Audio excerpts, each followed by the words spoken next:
Mais je me demande si c'est pas aussi un peu de renommer tous ces noms de postes, si c'est pas aussi un peu une technique pour attirer de nouvelles personnes. Parce que je me dis, tu as eu une expérience, de gestionnaire ADP, dans le passé et tu te dis: «Ouais, non, c'était pas super», j'ai pas tu vois l'offre d'emploi gestionnaire ADP, tu as pas forcément envie de repostuler. Mais quand tu vois HR administrator, moi, j'ai commencé comme ça dans ma boîte, HR administrator. Je me dis: «Bah, qu'est-ce que c'est?»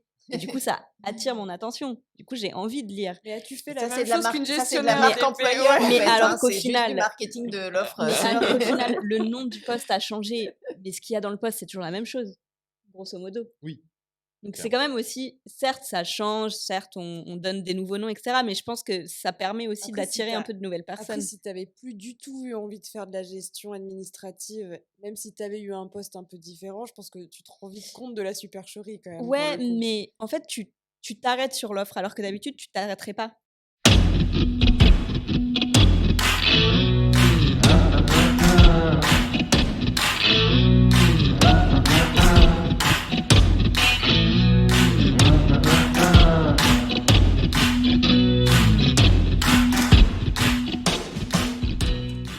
Bonjour et bienvenue. Nous sommes très contents de vous retrouver pour ce troisième podcast de Ça vient des RH consacré à la fonction RH. Je suis aussi également très content d'accueillir Michel et Delphine, que je vous laisse en tout cas le soin de vous présenter.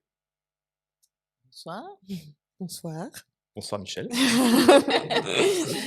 je Tu commence peux par me démarrer, ouais, présenter, tu... c'est ça, voilà. Donc, je suis Michel Le Serre et je suis directrice du développement RH chez Bouygues Télécom. Donc, c'est dans la partie... Chez Bouygues, en fait, c'est la partie télécommunication. D'accord. Est-ce que tu peux peut-être aussi nous préciser un peu ton parcours aussi? Est-ce que avant d'arriver chez Bouygues? Alors, moi, j'ai un parcours qui n'est pas forcément typique de la fonction RH puisque, après des études en statistique et en commerce, j'ai commencé dans le marketing. Donc j'ai fait une première partie de marketing, en particulier au sein du groupe Danone, chez Lu.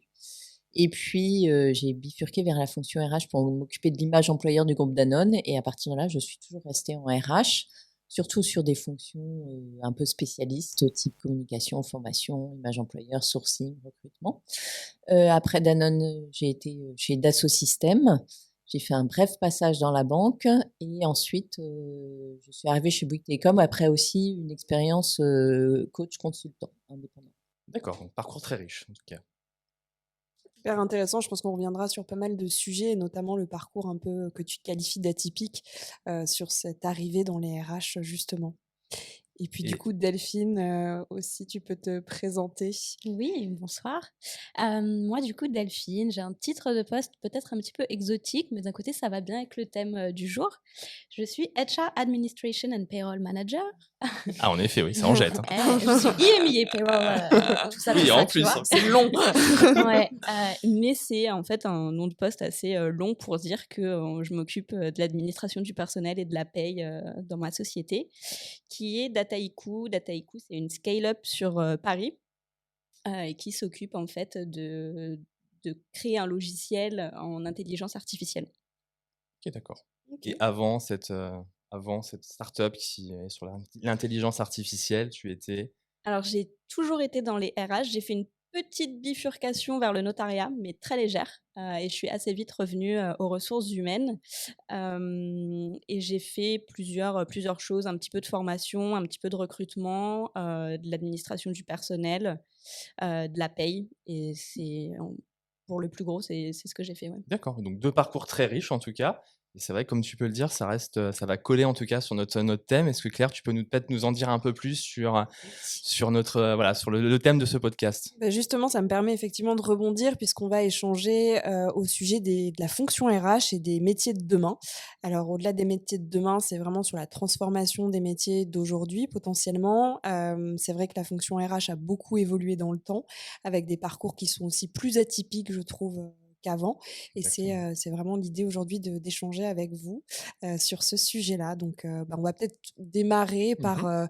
une petite question, en tout cas, qui a fait référence aussi à vos parcours, mais c'est plutôt comment, vous êtes perçues, l'une comme l'autre, par les salariés, par la direction dans vos différentes fonctions. qui sont un peu différentes pour le coup.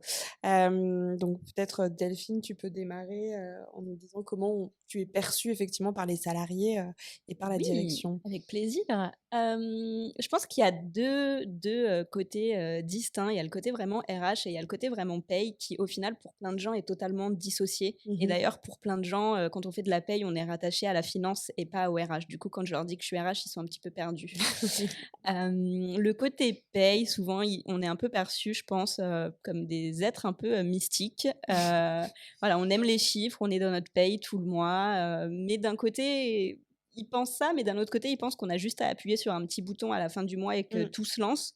Du coup, ils comprennent pas trop ce qu'on fait, ils comprennent pas trop la différence avec la compta, etc. Ça, c'est vraiment, je pense, pour la paye.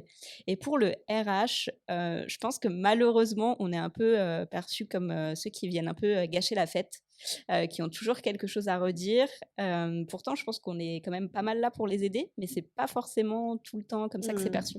Ouais. Alors c'est assez rigolo ce que tu dis parce que c'est un peu en tout cas pas notre baseline, mais un peu quand même, et aussi surtout en tout cas ça vient des RH, hein, le titre de notre cercle, ça vient aussi de cette idée-là que il y a toujours cette réaction en tout cas de quand on veut initier une politique RH ou un nouveau projet RH, il y a toujours quelqu'un dans l'entreprise qui va dire ah c'est encore un sujet RH ou c'est encore les RH qui vont encore nous déranger ou nous agacer avec un sujet. C'est vrai que c'est assez rigolo, mais en tout cas, c'est un peu l'état d'esprit qu'on avait, en tout cas, quand on a voulu trouver un nom à notre cercle. Se dire que parfois, on est perçu aussi comme on embête un peu le monde et voilà. Ouais, totalement. Mais c'est vrai que sur la paye, je te rejoins aussi, mais tu en as souvent parlé avec nous, mais sur le côté, tu es vu comme, un peu une fonction, un peu étrange Oui, où on peut pas bah, forcément je rejoins. contacter les personnes qui font de la paye Et c'est vrai que je rejoins un peu Delphine sur le côté déjà, c'est un peu moins présent, je trouve, mais paye, c'est souvent compta. Ça, c'est encore très perçu. Alors peut-être aussi perçu comme ça parce que c'est parfois aussi des experts comptables oui, c'est ça, dans les Ouais. qui sont cadres en charge comptables, aussi ouais. parfois de la gestion de la paie dans certaines entreprises, donc il y a encore Ouais. peut-être ce lien-là. Et après voilà, on reste aussi sur, en fait, vous faites quoi de votre journée? En fait, on a juste à appuyer sur un bouton, tout se fait naturellement, on n'a rien à contrôler parce que tout est déjà bien correctement et en fait, on fait rien nous, non, non, on n'a pas de choses, C'est les machines qui font tout. Ouais. c'est ça, exactement. Et puis surtout, on a aussi on va dire qu'on a une certaine proximité aussi avec les collaborateurs, mais toujours, alors peut-être essentiellement, je trouve, en tout cas pour ce qui me concerne, parce qu'il y a une problématique. Ouais, mais On quand il y a vient q ouais. jamais Mmh. en tout cas dans une initiative positive soit de proposition ou soit de curiosité sur le sujet. C'est juste parce que je comprends pas pourquoi il me manque, je sais pas, 1 € par Exactement. rapport au mois dernier, quoi. Je te confirme qu'on vient rarement me féliciter pour la paye du mois, ouais. C'est ça. Bah, c'est J'ai bien tellement été ouais. payée à temps, tout est bien arrivé sur mon compte, merci beaucoup. Ouais, non, Bah, c'est tellement touchy aussi quand on touche à la paye des salariés qui s'attendent à un niveau de service qui parfois est complètement décorrélé avec la réalité, avec les deadlines, avec la façon dont ça se gère vraiment en interne, quoi. Exactement, exactement. Et puis il y a aussi ce côté où, autant pour les salariés, on est attendu, hein, parce que tous les mois, il faut aussi produire quelque chose de correct si on reste sur le domaine de la paye. Et puis on a aussi le côté de la direction, et principalement la direction financière, qui nous attend aussi parce qu'on doit délivrer aussi des éléments Ouais, aussi bien sûr. comptables. Ouais. On a aussi le marketing parfois aussi. On a aussi toute cette dimension-là où on est censé faire aussi attention. On a aussi les IRP parce que on a aussi certaines datas qui sont aussi Mm, mm. diffusables, consultables aussi Dans la par, BDES. voilà, exactement. Et toi, Et du toi? coup, Michel Alors moi, en vous entendant, j'ai l'impression d'habiter dans le monde de Oui Oui. C'est-à-dire qu'en fait, moi, je fais du développement RH dans une société dont la mission, c'est faire grandir les relations humaines. Donc, quand on dit faire grandir les relations humaines, en fait, et qu'on est en RH, il y a quand même un peu un fit. Et en plus, faire du développement RH, moi, j'ai la chance que c'est faire du développement, en fait. Donc, on vient Mm. apporter le truc en plus. Et donc, on brasse quand même plutôt souvent du positif. Alors, il peut y avoir, on m'a pas accordé la formation que j'avais demandé, ou des choses dans le genre, mais globalement, en fait, alors il y a aussi, il y a la partie recrutement, image employeur. Alors, dans le recrutement, il y a beaucoup de frustration parce que, en plus, avec la guerre des talents en ce moment, on trouve pas toujours Oui. les personnes dans les bons temps, avec les 5 pattes dont on aurait besoin, bien entendu. Et qu'en développement RH, voilà, on gère pas de conflits. Ouais. Les occasions avec lesquelles on parle avec les IRP, c'est vraiment pour essayer de construire encore plus loin. Donc, Est-ce que je vais tu rester là. est-ce que tu penses globalement que ta fonction, elle peut exister que dans un grand groupe pour le coup? C'est vrai que je pense que les structures dans lesquelles on est passé, nous, sont peut-être plus petites, donc il y a un peu ce côté couteau suisse où on fait du développement, mais on est aussi très les mains dans le cambouis, l'opérationnel pour gérer, du contrat de travail, des IRP, de la paye et cetera.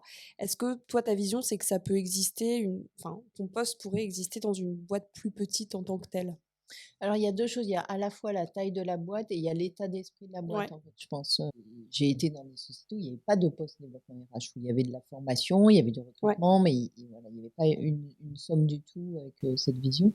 Je pense que les postes, en fait, les missions existent. Peut-être la mobilité, c'est plus dur dans une start-up, par exemple, mais vous avez besoin quand même de faire de l'image employeur, du recrutement, de la formation.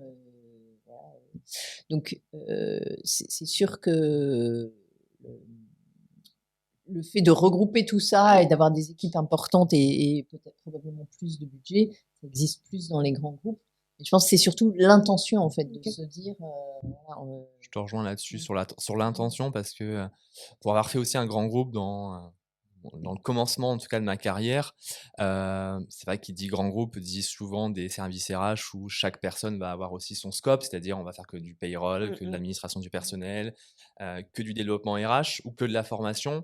Et après ça dépend aussi de ce qu'on y met derrière en fait. Et je te rejoins en fait Michel sur le côté de l'intention, c'est que en tout cas, où j'ai pu, en tout cas voir ça dans le groupe Iliad, on était vraiment sur quelque chose de très opérationnel et du coup, on était beaucoup plus sur une action, on va dire, assez administrative en quelque sorte. C'est-à-dire qu'on était parfois limite obligé de subir le sujet parce qu'il faut le faire. Oui. On est un grand groupe, donc du coup, faire de la formation, mais du coup, il n'y avait pas forcément une intention réelle en quelque sorte et du coup, c'est vrai que, voilà, ça dépend aussi comment on peut aussi, être perçu et c'est en ce moment-là aussi, on se rend compte que, par exemple, toi, ta fonction actuelle, je te rejoins sur peut-être oui, sur le côté où, c'est beaucoup plus positif. En tout cas, tu poses un regard plus positif sur la fonction. Ça va vraiment dépendre, beaucoup plus, je pense, de l'intention, en tout cas, de la direction, que de la taille de l'entreprise. Ouais, OK. Et du coup, je rebondis aussi sur cette question, mais toi, Michel, est-ce que du coup, quand tu dois recruter pour tes équipes, est-ce que c'est facile? Est-ce que, tu ouvres un poste, et puis, c'est 300 candidatures qui t'arrivent du jour au lendemain? Est-ce que du coup, il y a une certaine attractivité de ce développement RH justement? Est-ce que tu remarques ça? alors déjà, nous, on va essayer de voir, en mobilité interne et moi, ce que je constate souvent, c'est que, des RH généralistes vont plutôt pas, aujourd'hui trop priser, le développement RH. C'est-à-dire que Ouais. autant, sur un Ah, c'est développement marrant. de carrière, moi, je trouve que c'est bien de faire un peu de tout, parce que justement la fonction RH, elle permet ça. En fait, il y a plein de postes différents en fonction RH. Mais, aujourd'hui, on a l'impression que, voilà, quand on est déjà RH généraliste, en fait, on va pas aller faire du développement RH. Les postes, et quand on recrute à l'extérieur, en fait, après moi, par exemple, j'ai des postes ouverts en ce moment de recruteurs de fonctions techniques. Ça, c'est des postes hyper pénuriques. Ah oui, C'est-à-dire ça, je suis d'accord, que ouais. les recruteurs enfin, pour faire des recrutements de recruteurs de fonctions techniques, c'est effectivement compliqué. Et vous avez pu identifier, en tout cas, qu'est-ce qui fait qu'actuellement, c'est de la pénurie? C'est juste parce qu'il n'y a pas assez de main-d'œuvre ou parce que c'est le poste qui est pas, finalement, si sexy que ça? Ah non, c'est pas ça, c'est que c'est des compétences qui sont finalement, quand tu regardes dans le recrutement, la façon de recruter aujourd'hui, c'est-à-dire d'aller chasser sur LinkedIn, et Mmh. cetera, faire des recherches booléennes, c'est finalement des compétences qui sont relativement nouvelles et où il faut des profils, pour être recruteur en fait, il faut à la fois des profils qui ont, à la fois ces compétences techniques, qui ont quand même un appétit, pour, la dimension humaine, mais qui sont aussi des commerciaux parce que finalement, pour moi, c'est des métiers Mmh. où, Totalement. tu te prends, des portes, un peu toute la journée en fait, hein, parce que tu vas contacter des gens qui ne t'ont rien demandé et peu d'entre eux, te répondent. Donc il faut quand même faut vraiment avoir cette espèce de volonté Carrément. en fait, de de «conclure le contrat» entre guillemets. Donc c'est des profils, particuliers, plus le fait d'avoir un appétit pour, comprendre ces fonctions, parfois un peu obscures que nous on peut avoir, au réseau ou, dans les systèmes d'information. Donc c'est aussi voilà, cette curiosité et puis un penchant vers ça. Bah, quand tu cumules tout ça, Tu te retrouves avec le mouton tu à te 5 retrouves, pattes. voilà, nous-mêmes, hein, on cherche parfois le mouton à cinq pattes. Enfin, le marché existe, mais aussi, en fait, comme, avec le covid et cetera, beaucoup de boîtes se sont mises, à digitaliser beaucoup plus, ont voulu renforcer leur système d'information et cetera. Ces boîtes, pour faire ça, elles ont pris des recruteurs de fonctions techniques et du coup, cette fonction, elle-même est devenue pénurique.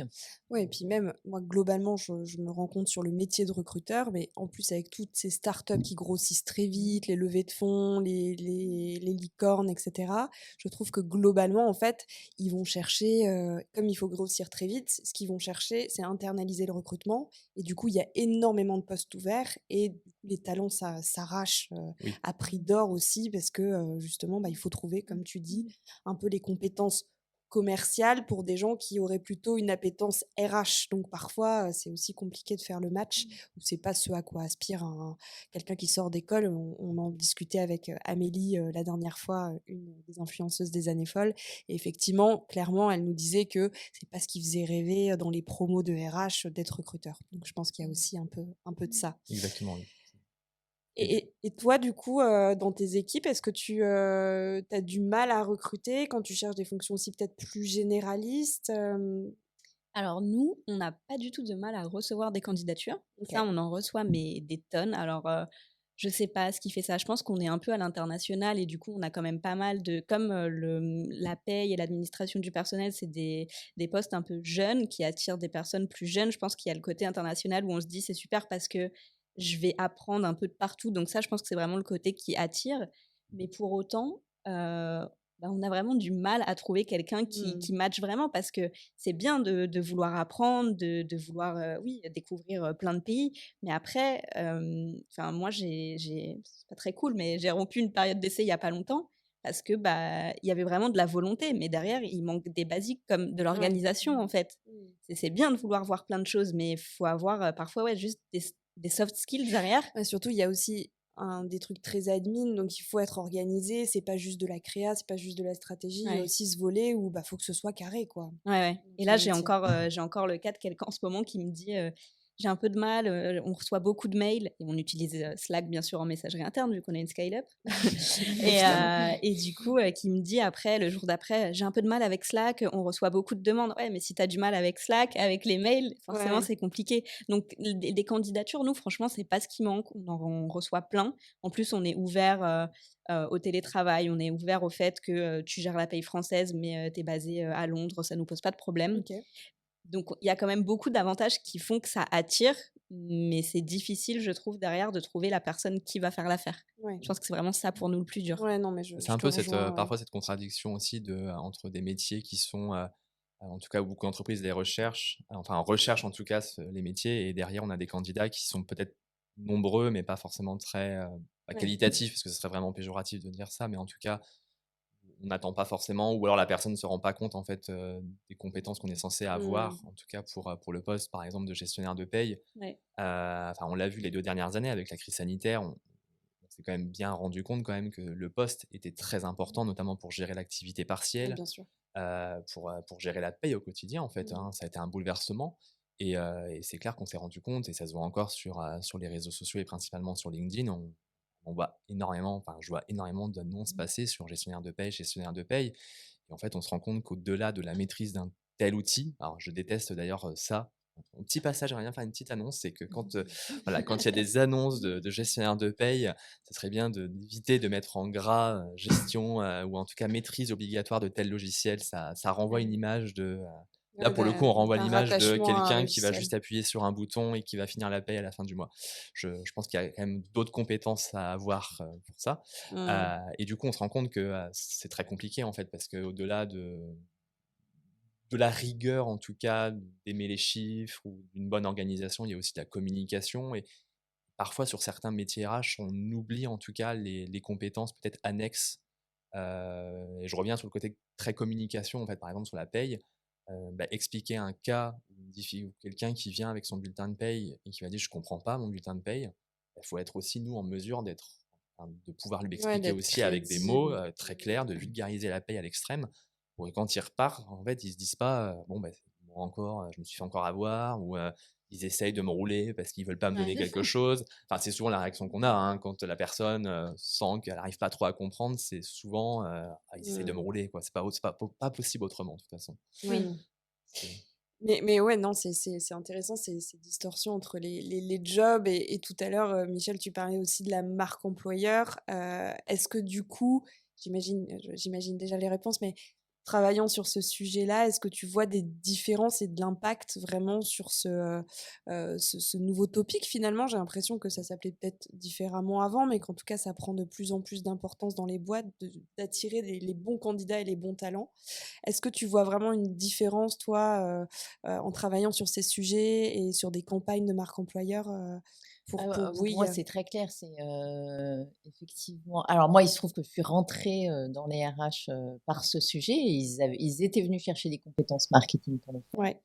Et donc, moi, j'ai adoré faire ça parce que justement, je voyais vraiment la valeur ajoutée que je pouvais apporter. C'était un moment où les RH étaient peut-être un peu moins orientés KPI que le marketing. Donc, il y avait vraiment ces démarches, en fait, où, par exemple, on avait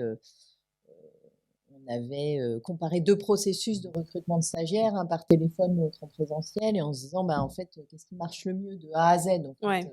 et vraiment comme des méthodes de test marketing. On prend 2 populations à peu près semblables. Il y a des choses qui passent plus en marketing aujourd'hui, des choses très incantatoires, Mmh. très posturaux pour une marque. Bah, et c'est exactement pareil en marque employeur.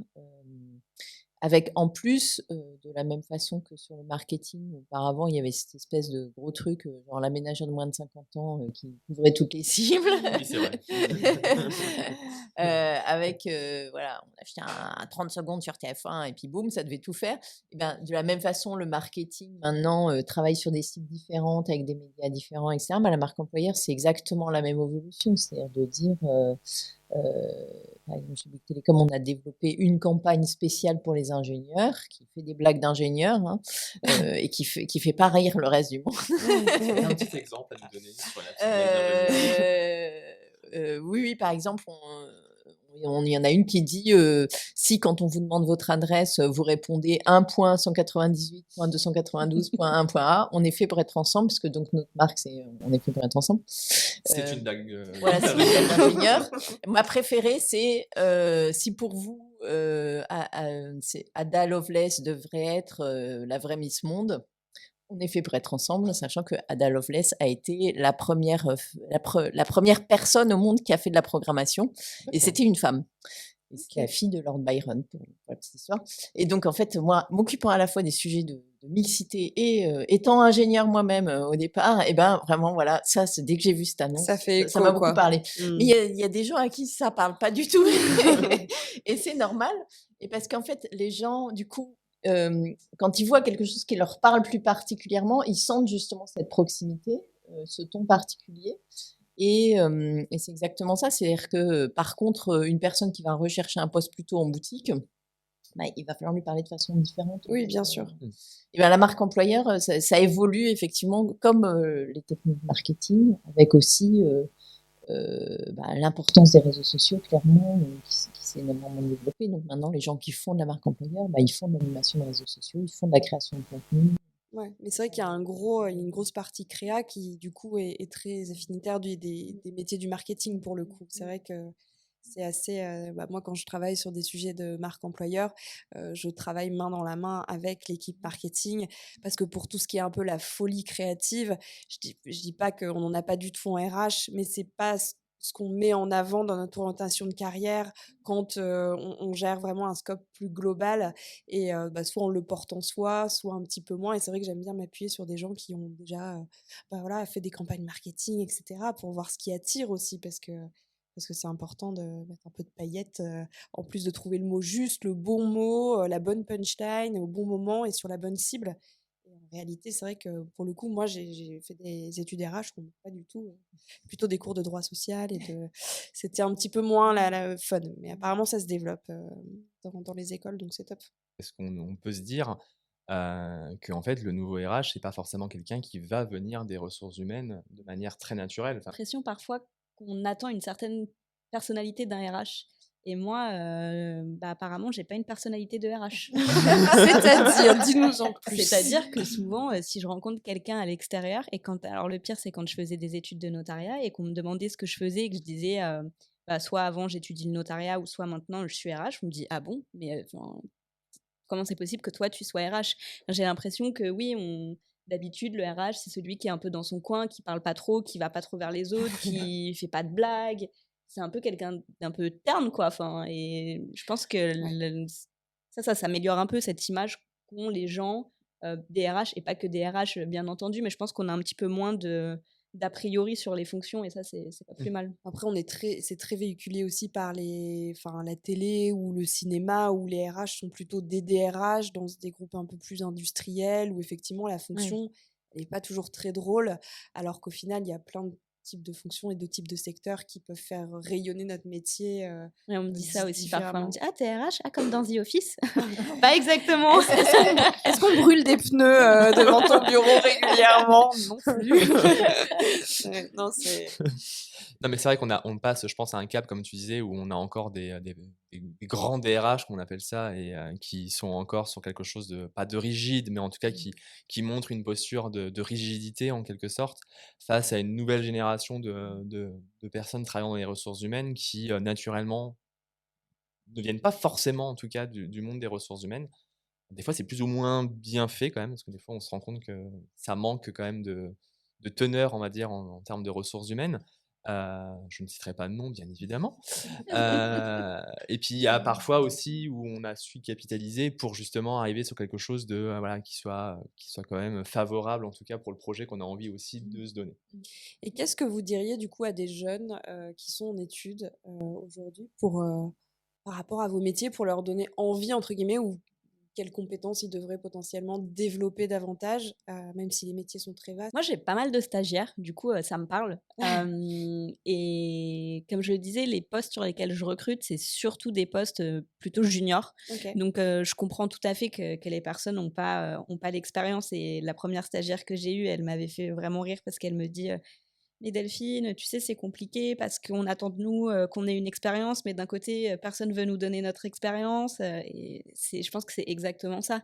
Et du coup, c'est pour ça que j'insistais aussi tout à l'heure sur tout ce qui est soft skills, parce que je pense que c'est vraiment important Clairement. quand on commence en RH, d'être organisé, de savoir, d'être pédagogue, d'avoir envie d'expliquer. C'est pas que expliquer, c'est d'avoir envie de donner le petit plus derrière qui fait que la personne va être contente. Parce que malheureusement, c'est pas forcément tout le temps des bonnes nouvelles qu'on annonce. Et en plus, souvent, on n'est que porteur de cette mauvaise nouvelle, mais on n'est pas forcément à l'origine, et ça, c'est le pire. Et du coup, ouais, avoir envie, en fait, de tout ça, de mettre sa petite touche. Moi, c'est quelque chose que j'aime bien chez les personnes que je recrute. Après, je cherche pas forcément quelqu'un qui a fait que des RH. Les dernières stagiaires que j'ai eues, elles étaient en business international et avec des options RH. Je pense que c'est bien quand même d'avoir des bases, parce que c'est important de comprendre un peu ce que tu vas gérer et comment c'est géré habituellement. Après, dans certaines entreprises, et par exemple dans la nôtre, on a vraiment une vision des RH qui est différente, qui est plus jeune. Du coup, je pense que ce serait un peu inutile d'attendre de quelqu'un le CV RH Ouais. complet. Alors, est-ce que c'est Et peut-être, pardon, non, excuse-moi, non, vas-y. Claire, mais est-ce que c'est peut-être aussi pour toutes les fonctions RH, ou est-ce qu'il y a quand même certains métiers RH où ça va quand même nécessiter quand même une compétence beaucoup plus RH, quasiment à 90%? Je prends l'exemple quand même du côté payroll, côté Exactement, administration ouais. du personnel. Alors, administration du personnel, je pense que ça peut encore le faire en quelque sorte. Mais je pense que le côté payroll, ça va être compliqué de prendre Oui. quelqu'un qui Non, tu n'a peux pas pas trop. avoir Voilà. aucune base. Voilà. Après, on t'apprend pas ça à l'école. Enfin, moi, la paye, j'en ai jamais fait à l'école, hein. Enfin, je sais pas. Est-ce qu'il y a Alors des... moi, j'en ai fait à l'école, oui. Ah ouais? J'ai un diplôme de paye, Ah et ok, d'accord. que Très j'ai spécifique, fait quoi. à Reims, et on apprenait même à faire la paye pour les vendangeurs, parce que Reims, capitale du Champagne, qui dit capitale du Champagne On y dit revient, vendange, quoi. et forcément, on revient toujours à ça. Et donc on apprenait, en fait, la première paye, c'est pas une paye sur, je sais pas, on faisait BTP, bien évidemment, café, hôtel, restaurant, parce que c'est toujours le truc le moins simple en quelque sorte, et après vendange. Donc Tu vois, si, je savais pas que ça existait des masters en paye. si. Si, même Hyper des étonnant. formations. Mais c'est vrai que, comme tu le dis, moi, j'ai fait un master RH et il y avait une partie paye, mais c'était minime, quoi. Je m'en souviens même pas, donc ça Oui, devait être vraiment anecdotique, quoi. Ouais, Mais ouais. Mais comme tu le dis, je pense que la paye, c'est pas forcément. Enfin, vous en parliez dans l'autre podcast, et effectivement, je pense pas que ce soit le premier métier qui attire. C'est un peu comme le Ouais. recrutement, la paye, c'est un peu le plan B, mais c'est rarement le plan A. Ouais, non, mais c'est intéressant et puis tu parlais de soft skills et on parle souvent d'empathie dans le job de RH. Est-ce que toi, c'est quelque chose que tu vas rechercher dans les gens que tu recrutes? Oui, quand même. OK. Quand même. Je l'annonce pas forcément, mais j'aime bien leur demander comment ils sont habitués à régler leurs conflits. Est-ce que enfin, pas forcément leurs conflits, mais en tous les cas, tu as dû expliquer, quelque chose d'un peu difficile, tu as dû dire non à quelqu'un. Mmh. Quand je vois des gens en process de recrutement qui me disent: «Ouais, bon, moi, quand les gens comprennent pas assez rapidement pour moi, ça me saoule un peu». Ils me Ouais. le disent pas comme ça, hein, Oui, mais mais tu c'est le ce que je ressens comprends comme derrière. ça. Je me Ouais. dis: «Ouais, ça va être compliqué forcément». Ouais, je comprends. Et toi, du coup, Michel, bah, sur la même question, qu'est-ce que tu pourrais conseiller, justement à des étudiants ou à des futurs candidats sur cette façon de Bah, déjà, moi, ce que je trouve top dans le métier RH, c'est la variété des métiers. Faire de la gestion des talents, tu peux faire du recrutement, de l'image employeur, de la formation, t'occuper de suivi de diversité. Bah, pour moi, il y a vraiment beaucoup, beaucoup de métiers différents. Les RH sont aussi là pour développer les managers et puis voilà, leur expliquer. Et pour moi, dans cette fonction RH, il y a à la fois le côté branché sur le monde extérieur, sur la société, pouvoir sentir ce qui va devenir important pour les gens et voilà. Et sur le monde intérieur, c'est-à-dire, je trouve qu'il y a vraiment des tas de compétences à avoir et à mettre en œuvre. Et que c'est très riche et que ça bouge en permanence. Il y a vraiment ce côté d'être un peu toujours en mouvement, je trouve, qui est super intéressant. Et en termes de compétences, en fait, ben, pour moi, il y a avant tout la curiosité, justement pour ça, pour capter un peu, voilà, s'intéresser au Mmh. métier, s'intéresser à la ouais, société, au business aussi, voilà, c'est au important. business.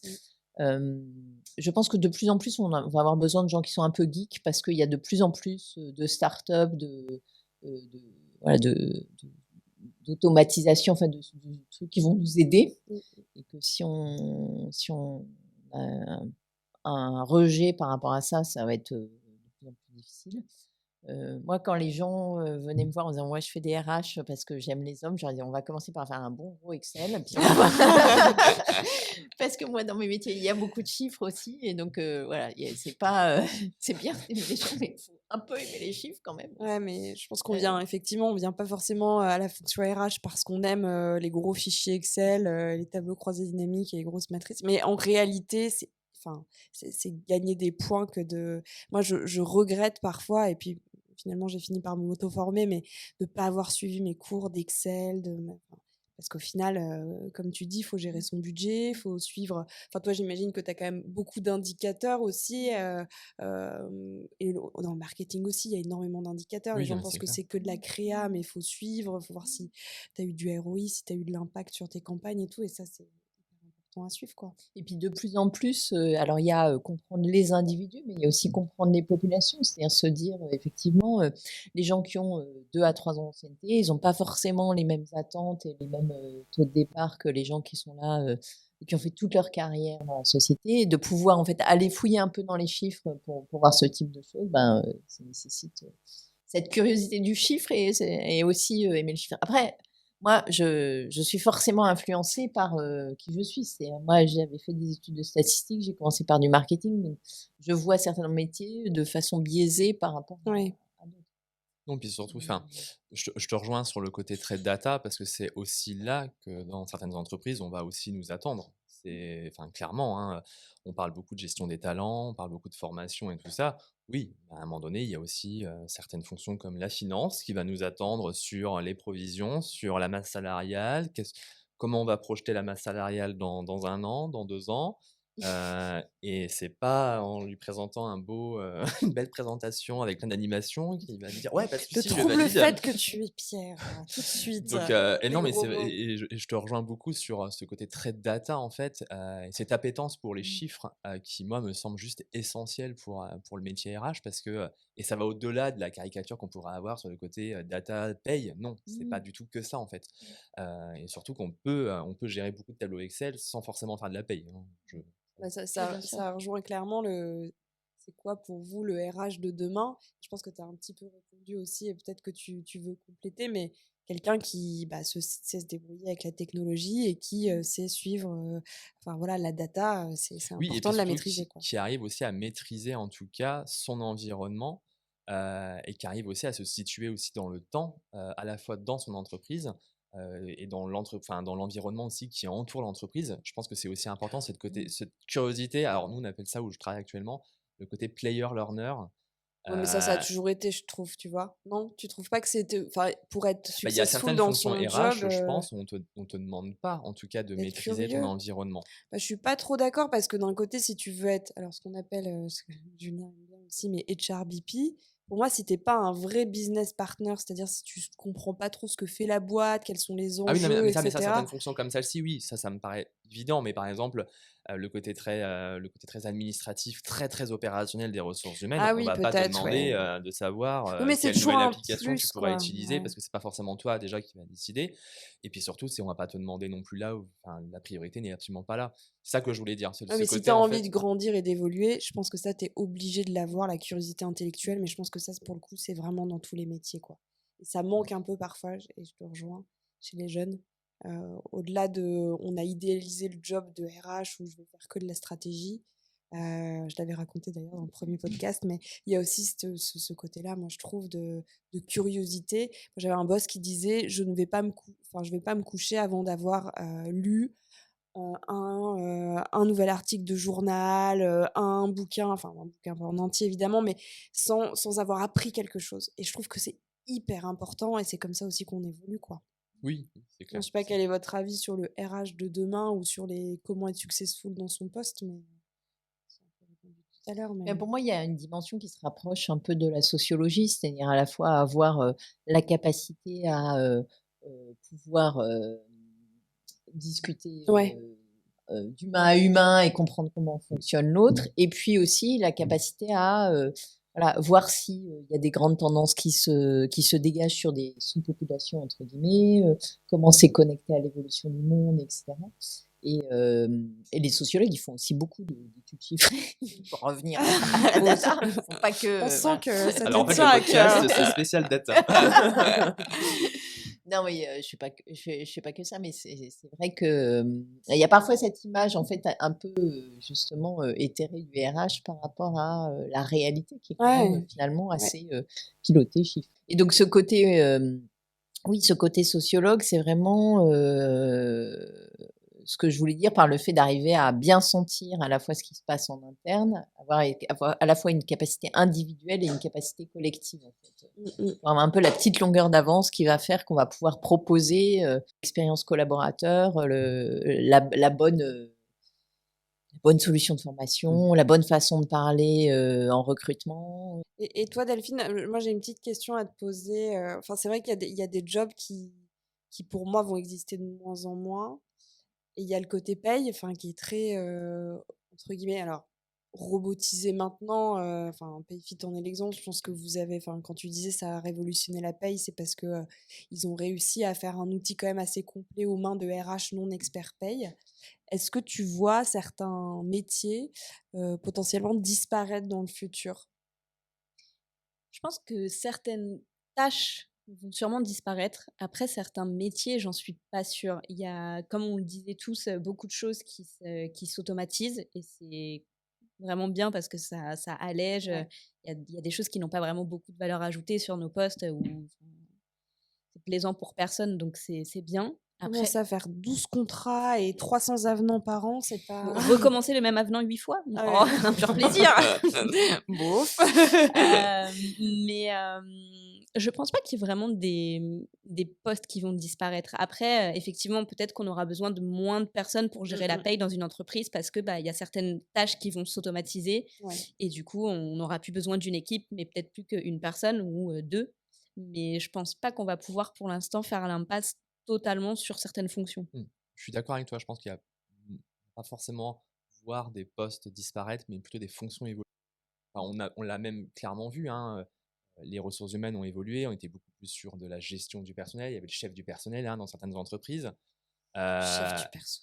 et on l'a vu, ce poste-là est quasiment, il existe toujours, sur une autre dimension. On est plutôt maintenant sur de l'administration du personnel, et sur le côté paye, mais on va dire en quelque sorte, ça existe toujours. Les bases sont toujours présentes, en quelque Mmh. sorte. On va pas voilà. Par contre, il y a eu des nouveaux postes qui se sont greffés, mais je pense que c'est plutôt une évolution des besoins qu'on a eu aussi dans les entreprises. Parce Une que, automatisation, ouais. exactement, ou parce qu'il y a eu aussi des réformes sur la formation. Bah, du coup, on a aussi été obligés, enfin, les entreprises ont été obligées aussi de responsabiliser les salariés sur la partie formation. Bah, donc forcément, il va falloir aussi trouver quelqu'un qui puisse aussi les aiguiller dans l'entreprise, les aider en tout cas à construire leur parcours aussi dans l'entreprise, enfin, au sein de l'entreprise, au sein du groupe ou même à l'externe, hein. Et c'est vrai que même sur la fonction, donc moi dans mes fonctions, hein, les évolutions, j'en ai Ouais. parlé sur la partie image Mmh. employeur, c'est vraiment maintenant savoir créer du contenu, savoir suivre l'efficacité d'une campagne, etc. Sur la fonction recrutement, aller chasser, la fonction sourcing, elle existait très très peu auparavant. Maintenant, c'est vraiment les gens qui vont aller Mmh. chasser pour les Ouais. recruteurs et qui se concentrent sur cette partie de chasse. Et ça, c'est vraiment des fonctions qui se développent qu'on voyait assez peu auparavant. Mais tu parlais de la fonction formation, moi je l'ai vraiment vu évoluer aussi, parce que à un moment donné, la fonction de formation, ça pouvait être vécu vraiment comme de l'achat de formation, Mmh. sur prescription et de l'organisation physique de Mmh. formation. Donc tu avais des chargés de formation qui étaient plutôt sur des super acheteurs en fait, et puis des gestionnaires de formation qui allaient gérer l'organisation des sessions et le budget.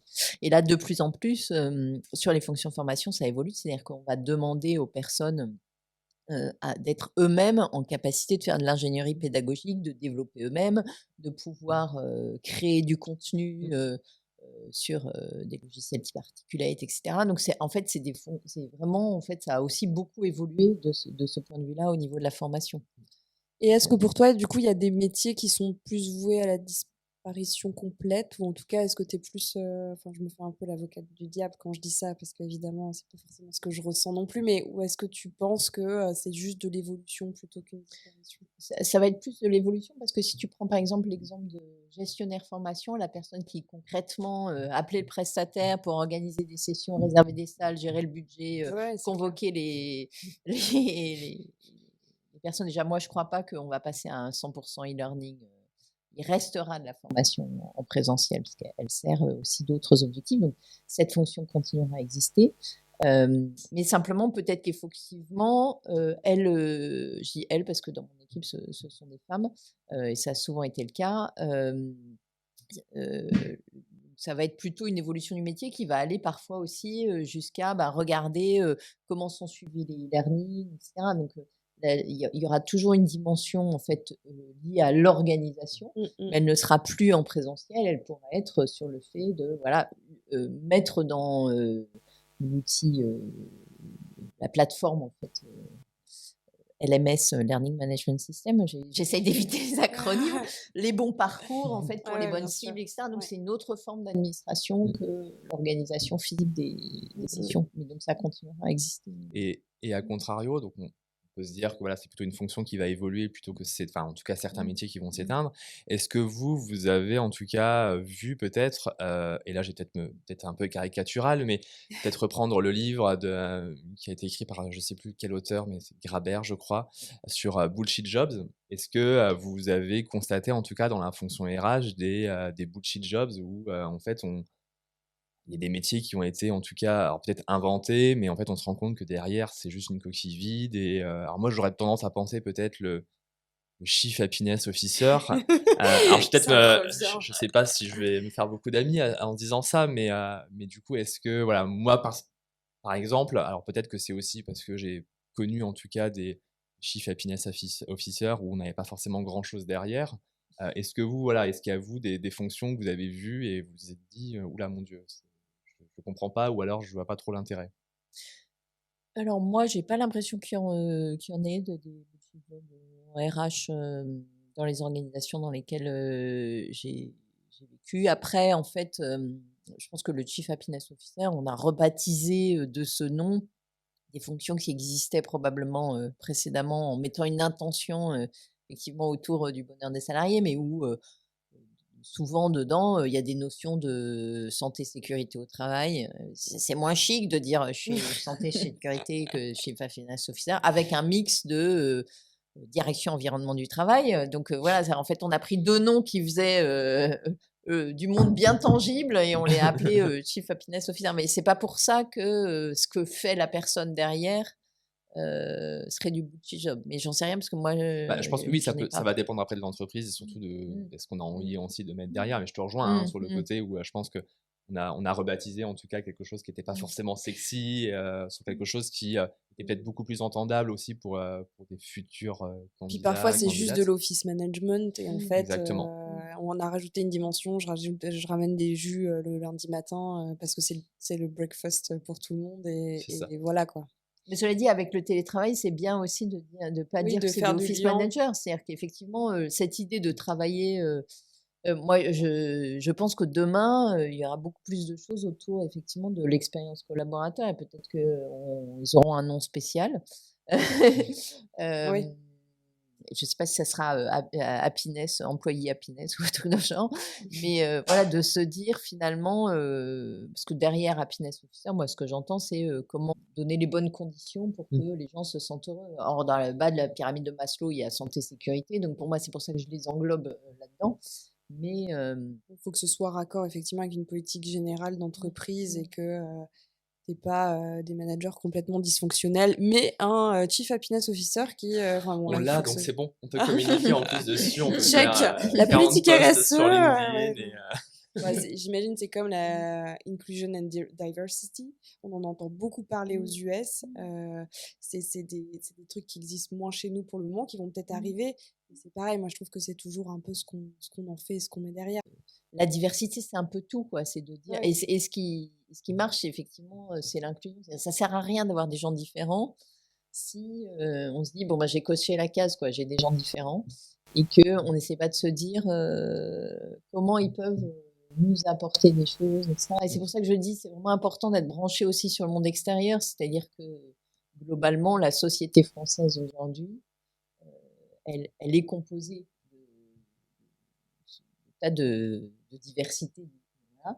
Et parfois, les entreprises, en particulier les entreprises françaises qui ont beaucoup recruté sur le système des grandes écoles, qui est quand même un système qui n'est pas super représentatif voilà, de la population française, en fait, si elles ne s'ouvrent pas et si elles ne font pas des démarches de diversité exprès, eh ben, elles risquent effectivement Ouais. de devenir coupées du monde réel et qu'après, c'est des vrais effets business. C'est-à-dire si on crée des produits, on invente des systèmes qui ne correspondent qu'à des gens qui ont fait des grandes écoles, ben, on rate quand même une grosse partie de la population. Ouais, bien Clair. sûr. Et toi, Delphine, non, t'as aussi eu des. Nous, on a quelqu'un qui s'occupe de la diversité déjà, c'est très important, qui est aux États-Unis, donc c'est Ah, peut-être ouais, là, c'est peut-être lié. c'est de la vraie Tous ces diversité. ish dans LinkedIn, etc. Ouais. Ça a quand même pris une ampleur. Bah, Et toi, comme- t'as quelqu'un qui est dédié du coup. On a une équipe qui est dédiée à la diversité, ouais. Mais comme c'est un peu nouveau et que c'est un peu américain, effectivement, nous, on est un peu là en France. Bah, qu'est-ce qu'ils font ces gens? Qu'est-ce que vous faites de vos journées? Excusez-moi, mais... mais on a, oui, des personnes qui s'occupent de la diversité. On a le Chief Happiness Officer. On a toute la panoplie, nous. Et après, je trouve que tu es un peu sévère quand tu parles de coquilles vides parce que non, je pense qu'il faut vraiment un travail. Enfin, nous, en tous les cas, dans notre boîte, il faut un travail vraiment extra, je pense. Mais je me demande si c'est pas aussi un peu de renommer tous ces noms de postes, si c'est pas aussi un peu une technique pour attirer de nouvelles personnes parce que je me dis, tu as eu une expérience de gestionnaire ADP dans le passé et tu te dis ouais, non, c'était pas super, tu vois l'offre d'emploi gestionnaire ADP, t'as pas forcément envie de repostuler, mais quand tu vois HR Administrator, moi j'ai commencé comme ça dans ma boîte, HR Administrator, je me dis bah, qu'est-ce que c'est? Et du coup, ça attire mon attention. Du coup, j'ai envie de lire. Et as-tu fait Ça, la c'est même de la chose marque, qu'une ça, c'est de la gestionnaire marque ADP? employeur. Ouais. Mais en fait, alors hein, qu'au c'est juste final- du marketing de l'offre. Mais alors qu'au final, le nom du poste a changé, mais ce qu'il y a dans le poste, c'est toujours la même chose, grosso modo. Oui. Donc Clairement. c'est quand même aussi, certes, ça change, certes, on donne des nouveaux noms, etc. Mais je pense que ça permet aussi Après, d'attirer si un t'as- peu de nouvelles Après, personnes. si t'avais plus du tout eu envie de faire de la gestion administrative, même si t'avais eu un poste un peu différent, je pense que tu te rends vite compte de la supercherie quand même. pour Ouais, le coup. mais en fait, tu tu t'arrêtes sur l'offre alors que d'habitude, tu t'arrêterais pas. Donc, tu vas peut-être aussi Oui, voir peut-être. d'autres choses. Ah, la boîte a l'air sympa. Ah, il y a tel avantage. Ah, la rémunération. Ah, les formations. Alors que d'habitude, tu ne serais pas arrêté. Ouais, puis gestionnaire Faut ADP, dire oui, ça fait pas spécialement, ça Non, mais fait c'est voilà. clair, ouais, même le côté, Il y en a encore plein. Hein. Ah Oui, mais c'est je vrai. n'en doute ouais, pas. ça fait pas C'est vrai rêver que là, le ça titre, quoi. je te demande le taux de clic qu'il doit avoir, c'est Ouais, j'avoue. Et je pense que ça net montre négatif. aussi l'ambiance dans l'entreprise. Est-ce qu'ils sont un peu Ah bah ça, ouais. old school? Est-ce qu'ils sont un peu nouvelle école? Donc ça te permet un peu de tâter le terrain C'est ça. avant même de Ah bah, le postuler. libellé du poste, en dit beaucoup, hein. Ouais. C'est Ah, pour clair. moi, il y a plusieurs choses, parce que nous, on a beaucoup regardé les annonces justement par rapport à ça. Et effectivement, là aussi, alors nous, par exemple, ce qu'on a essayé de faire, c'est de dire à chaque manager, vous devez écrire en haut le kiff du poste. Qu'est-ce qui fait que ça va plaire à quelqu'un Ouais, c'est d'être pas dans ce mal ça. poste-là? Ouais. Et les trucs, alors on a des managers qui nous écrivent une demande du personnel, ça pas très, voilà, pas très vendeur, mais bon. Et très souvent, en fait, ils vont nous mettre des choses du style vous devez avoir programmé depuis 5 ans, vous justifiez d'une expérience, ou beaucoup d'injonctions, quoi. Mmh. Et donc, en fait, on leur dit ben non, en fait, on parle plus comme ça. C'est-à-dire que vous devez vous justifier. Vous aurez pour charge. Faut donner envie, quoi. Voilà. Ouais. Ça veut pas dire qu'on va pas demander une certaine expérience, mais c'est aussi dans la façon dont on parle de cette Non, mais expérience, je en suis fait. super d'accord. Moi, je vais m'arrêter sur ce genre d'offre où vraiment ils ont pris le temps, ce qu'on fait pas Oui. forcément par manque de temps parfois, mais ils ont pris le temps d'essayer de trouver le différenciant, sans que ce soit trop paillettes, bullshit et tout ça, mais quelque chose de vrai.